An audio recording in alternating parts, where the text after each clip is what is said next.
Dans le monde d'aujourd'hui, où la restauration rapide et la sédentarité semblent dominer, un ennemi silencieux se cache dans l'ombre, prêt à frapper quand on s'y attend le moins.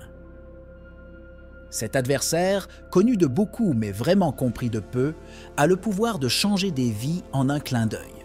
Oui, nous parlons du diabète, une maladie qui s'est développée à pas de géant. Mais sommes-nous destinés à en être les victimes éternelles? C'est là qu'intervient une vérité peu discutée. Notre corps et notre esprit sont des terrains fertiles pour le changement, capables de s'adapter et de se transformer d'une manière que nous pouvons à peine imaginer.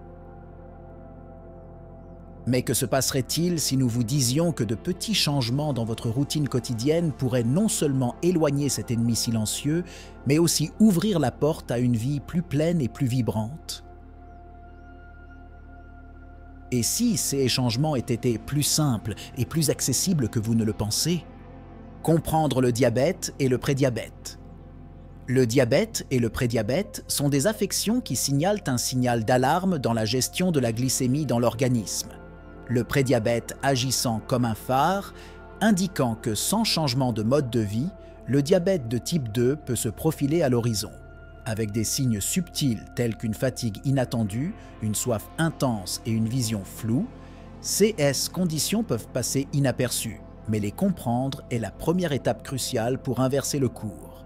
La prévention devient un outil puissant, transformant les connaissances en action pour protéger la santé et le bien-être à long terme.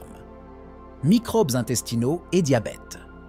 Le lien entre le microbiote intestinal et le développement du diabète est un domaine de recherche émergent qui promet de révolutionner notre compréhension de la maladie. La communauté de microbes qui résident dans notre tractus gastro-intestinal, connu sous le nom de microbiote intestinal, joue un rôle crucial dans la régulation de notre santé globale, y compris le métabolisme du glucose et la sensibilité à l'insuline. Des études récentes suggèrent que des déséquilibres dans la composition du microbiote intestinal, connu sous le nom de dysbiose, pourraient contribuer au développement d'une résistance à l'insuline, un précurseur du diabète de type 2. Les changements dans l'alimentation, le mode de vie et l'utilisation d'antibiotiques sont des facteurs connus pour influencer la diversité et la fonction de COS microbes, indiquant des pistes d'intervention potentielles pour prévenir ou gérer le diabète. De plus, l'intervention sur le microbiote intestinal par le biais de probiotiques, de prébiotiques et de régimes alimentaires spécifiques est prometteuse pour moduler la santé métabolique. Les probiotiques, qui sont des micro-organismes vivants bénéfiques, et les prébiotiques, qui sont des fibres alimentaires qui nourrissent ces micro-organismes, peuvent rétablir l'équilibre du microbiote et améliorer la fonction métabolique. Des recherches sur des modèles animaux et des études préliminaires chez l'homme suggèrent que COS interventions peuvent améliorer la sensibilité à l'insuline et réduire les marqueurs inflammatoires, ouvrant ainsi de nouvelles voies pour la prise en charge alimentaire du diabète. La compréhension détaillée de la relation symbiotique entre les microbes intestinaux et les hôtes humains ne fait que commencer et des recherches supplémentaires sont nécessaires pour traduire ces résultats en stratégies efficaces de prévention et de traitement du diabète. Impact de la pollution de l'environnement. L'exposition à la pollution de l'environnement, en particulier aux polluants atmosphériques tels que les particules fines, PM2,5, et le dioxyde d'azote, NO2, a été associé à un risque accru de développer un diabète de type 2. Des études épidémiologiques menées dans le monde entier ont révélé que les populations exposées à des niveaux plus élevés de ces polluants ont des taux plus élevés de diabète, ce qui suggère un lien de causalité entre la pollution de l'air et le dysfonctionnement métabolique. Les mécanismes proposés comprennent l'inflammation systémique et le stress oxydatif induit par une exposition à long terme à des polluants, qui peuvent altérer la fonction des cellules bêta-pancréatiques responsables de la production d'insuline et favoriser la résistance à l'insuline dans les tissus périphériques. La reconnaissance de l'impact de la pollution de l'environnement sur la santé métabolique met en évidence la nécessité de politiques publiques et de stratégies de santé publique pour réduire l'exposition de la population à ces risques. Des mesures telles que l'amélioration de la qualité de l'air, l'encouragement de l'utilisation des transports publics et non polluants et la création d'espaces verts urbains peuvent contribuer à réduire le fardeau mondial du diabète. De plus, la prise de conscience des risques associés à la pollution de l'environnement peut motiver les gens à adopter des comportements qui réduisent leur exposition personnelle, comme l'utilisation de purificateurs d'air à l'intérieur et la pratique d'activités de plein air dans des zones moins polluées. Jeûne intermittent et sensibilité à l'insuline. Le jeûne intermittent, une approche alimentaire qui alterne des périodes de jeûne avec des périodes de repas, a attiré l'attention en tant que stratégie potentielle pour améliorer la sensibilité à l'insuline et réduire le risque de diabète de type 2. Cette pratique peut prendre de nombreuses formes, notamment le jeûne d'un jour sur deux, la méthode de jeûne de 6 heures, avec une fenêtre de repas de 8 heures, et le jeûne de 24 heures, 1 ou 2 fois par semaine. Le jeûne intermittent a été associé à un certain nombre d'avantages métaboliques, notamment des améliorations de la sensibilité à l'insuline, des réductions de la glycémie à jeun et une diminution du poids corporel. On pense que ces effets sont médiés par plusieurs mécanismes, notamment l'induction de périodes de cétose légère, l'amélioration de la fonction mitochondriale et la réduction du stress oxydatif. En plus des avantages métaboliques, le jeûne intermittent peut offrir des avantages pratiques tels que la simplicité et la flexibilité, ce qui en fait une approche attrayante pour modifier le mode de vie. Cependant, il est important que cette pratique soit adoptée consciemment et sous la direction d'un professionnel de la santé, en particulier par les personnes ayant des conditions médicales préexistantes. Des recherches sont en cours pour mieux comprendre les effets à long terme du jeûne intermittent sur la santé métabolique et son applicabilité en tant que stratégie de prévention du diabète dans diverses populations. Effets de la santé dentaire sur le diabète. La santé bucco-dentaire est un domaine qui est souvent sous-estimé dans sa relation avec les maladies systémiques, y compris le diabète. La recherche indique que des affections telles que la gingivite et la parodontite ne sont pas seulement des conséquences d'un diabète mal contrôlé, mais peuvent également précéder et potentiellement contribuer au développement de la maladie. L'inflammation chronique des gencives peut servir de réservoir d'inflammation pour le reste du corps, exacerbant la résistance à l'insuline et favorisant le dysfonctionnement métabolique. De plus, les bactéries pathogènes de la cavité buccale peuvent pénétrer dans la circulation sanguine par les tissus gingivaux endommagés, potentialisant les effets inflammatoires systémiques. Au vu de ces preuves, le maintien de la santé bucco-dentaire apparaît comme une stratégie complémentaire dans la prévention et la prise en charge du diabète.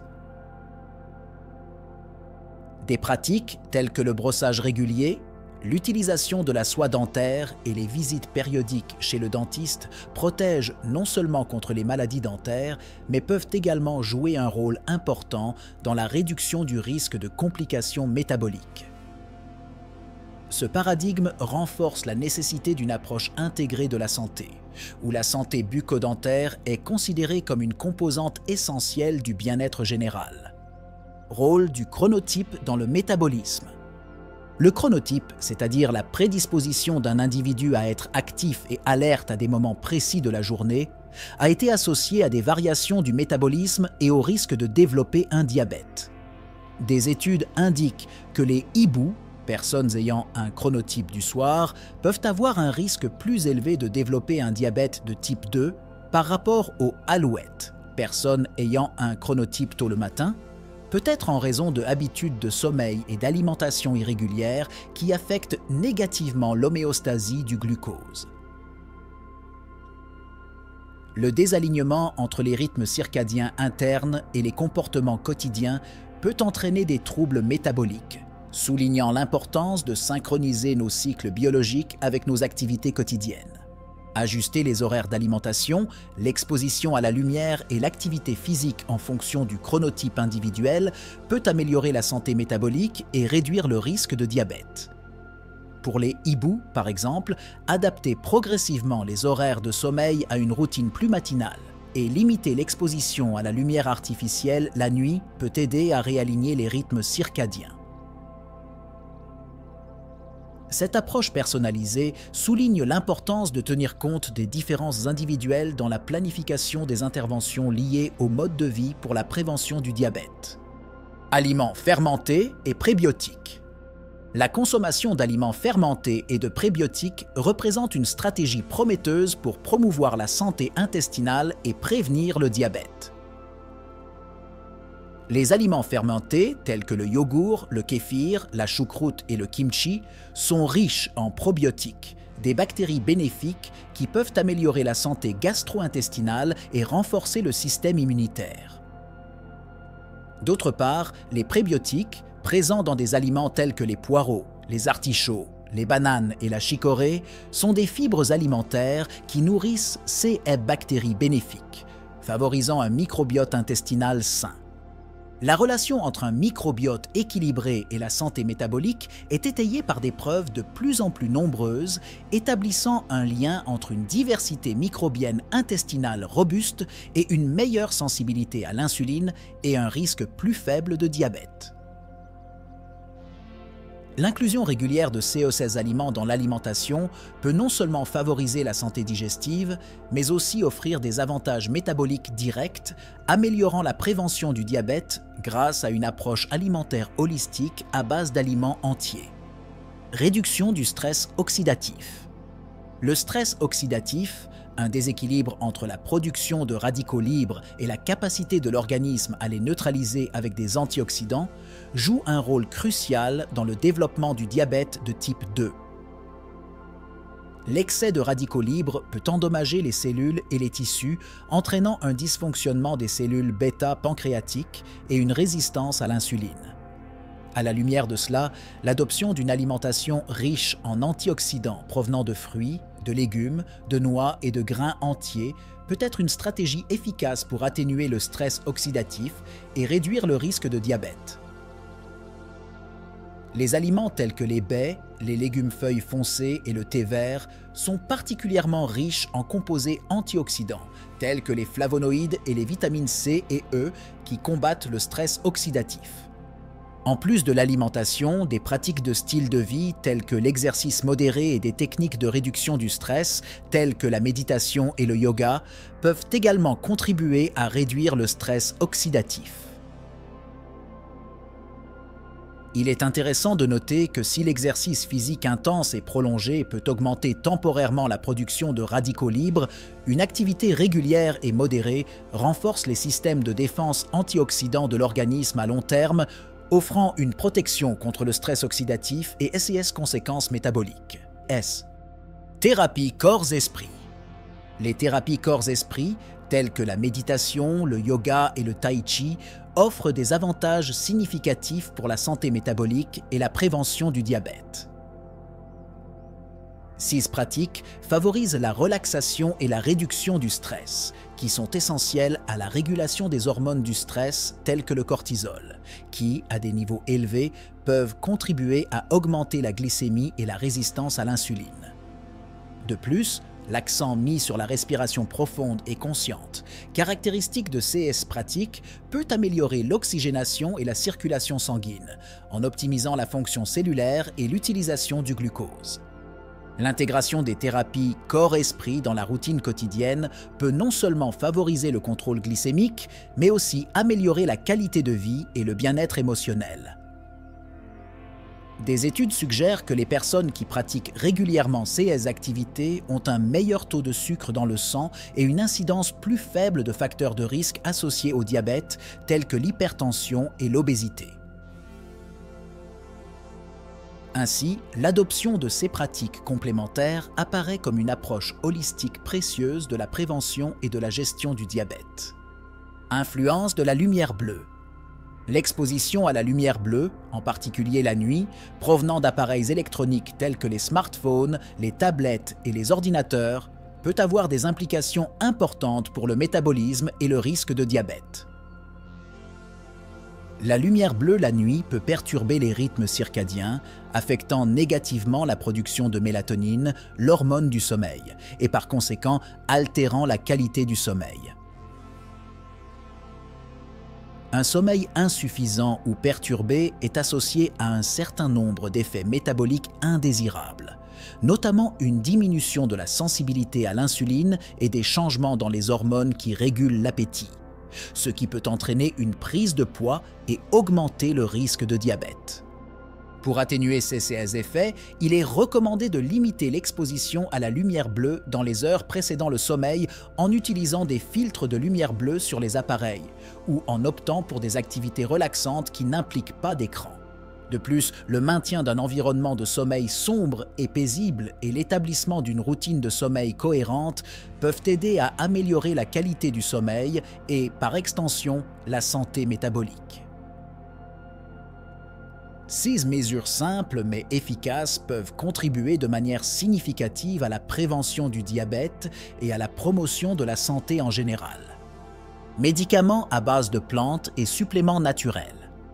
L'utilisation de médicaments à base de plantes et de suppléments naturels est mise en évidence comme une approche complémentaire dans la prévention et la gestion du diabète. Des substances telles que la berbérine, présentes dans diverses plantes telles que Coptis chinensis et l'extrait de cannelle, ont montré un potentiel pour améliorer la sensibilité à l'insuline et réduire la glycémie dans des études cliniques.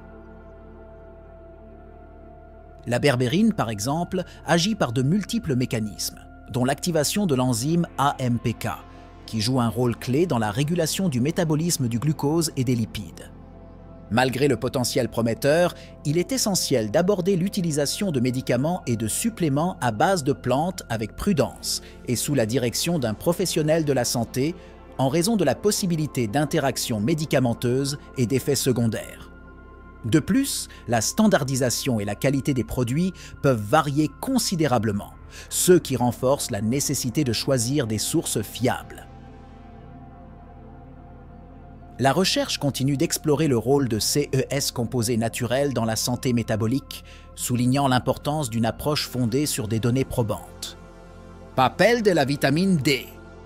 La vitamine D, souvent connue pour son rôle dans la santé des os, joue également un rôle important dans la régulation du métabolisme du glucose et de la fonction des cellules bêta-pancréatiques.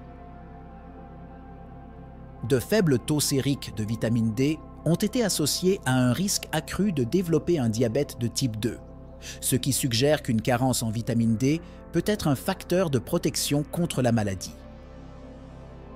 La vitamine D exerce des effets directs sur les cellules bêta-pancréatiques, améliorant la production d'insuline, et sur la sensibilité à l'insuline dans les tissus périphériques. Compte tenu de la prévalence de la carence en vitamine D dans de nombreuses populations, en particulier dans les régions où l'exposition au soleil est limitée, la supplémentation peut être une stratégie utile pour atteindre des niveaux adéquats et potentiellement réduire le risque de diabète.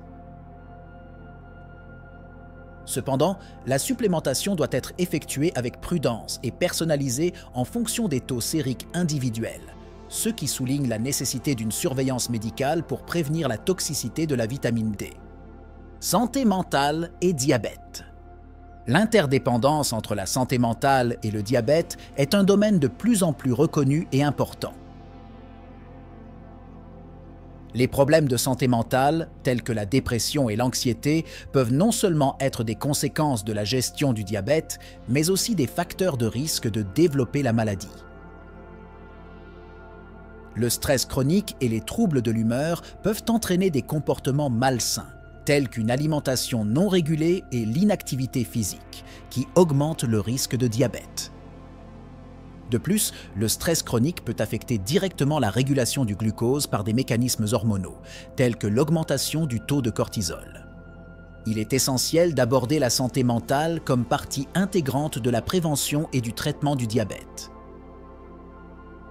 Les stratégies efficaces peuvent inclure des thérapies comportementales, un soutien psychosocial et, le CAS échéant, un traitement pharmacologique pour les problèmes de santé mentale. L'intégration des soins de santé mentale dans la prise en charge du diabète peut améliorer non seulement les résultats du diabète, mais aussi la qualité de vie globale des individus. Impact de l'isolement social. L'isolement social est devenu un facteur de risque important pour plusieurs problèmes de santé, y compris le diabète de type 2. Des études indiquent qu'un manque d'interactions sociales et de soutien peut entraîner des comportements malsains, tels qu'un mode de vie sédentaire et une alimentation déséquilibrée, ainsi que contribuer au stress psychologique et à la dépression. Ces facteurs, à leur tour, peuvent affecter négativement la régulation du glucose et la sensibilité à l'insuline.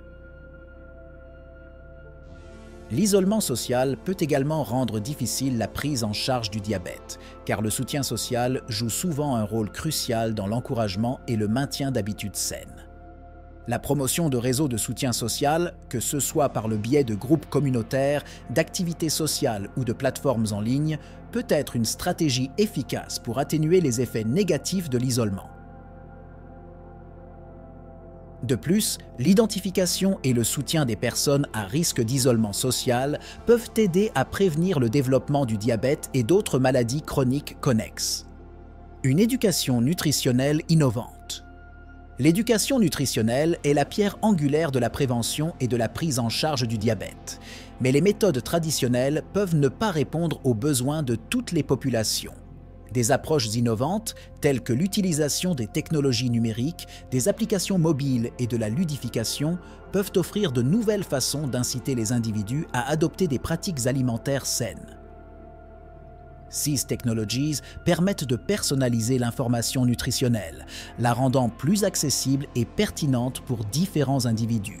De plus, la gamification de l'éducation nutritionnelle peut augmenter la motivation et la rétention d'informations, encourageant ainsi un changement de comportement durable. L'intégration de ces innovations dans l'éducation nutritionnelle peut non seulement accroître la portée et l'efficacité des interventions, mais aussi permettre aux individus de prendre des décisions éclairées concernant leur santé, réduisant ainsi leur risque de diabète. Le biohacking pour la prévention du diabète. Le biohacking, une approche visant à optimiser la santé et le bien-être grâce à la science et à l'autogestion, a gagné en popularité en tant que stratégie potentielle de prévention du diabète. Il peut s'agir de techniques telles que la surveillance continue du glucose, SGC, pour suivre les effets de l'alimentation et de l'activité sur la glycémie, des ajustements de l'alimentation et du mode de vie basés sur des données personnelles et des interventions encore plus avancées telles que les thérapies géniques et la modification du microbiome. Ces approches permettent une compréhension plus approfondie des réponses individuelles à différents stimuli, ce qui permet une prévention et une gestion du diabète hautement personnalisées. Alors que nous arrivons à la fin de ce voyage, il est impossible de ne pas se demander: et si j'avais le pouvoir de réécrire mon histoire de santé? Chaque pas que nous faisons ensemble aujourd'hui n'est pas seulement un pas vers la prévention du diabète, mais une danse vers un avenir plus sain où le contrôle est vraiment entre vos mains. Oui, les choix sont peut-être simples, mais les effets sont extraordinaires. Êtes-vous prêt à prendre votre santé en main? N'oubliez pas que le changement commence par une décision, une action, un moment. Et maintenant, avec ces secrets déverrouillés, comment allez-vous utiliser ces connaissances pour transformer votre vie? Le voyage vers la pleine santé est en cours, plein de découvertes et de victoires. Alors, quelle est votre prochaine étape? Demain attend, mais le choix commence aujourd'hui.